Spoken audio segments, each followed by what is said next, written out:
خب این کشا به صورت تاقه‌ای فروخته میشه که خب قیمتاشون مناسبتر و به صرفه تره.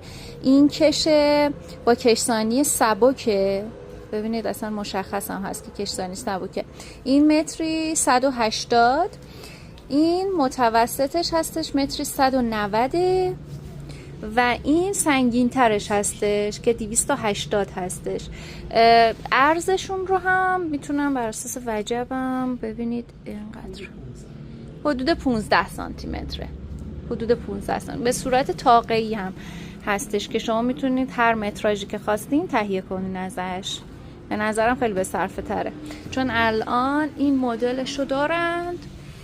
این 450 2 مترش 450 کش 1.5 تازه 2 متر هم نیست. سطحش هم متوسطه، این سطحش قوی تره و این دیگه خیلی قوی تره که آخرین سطحشه.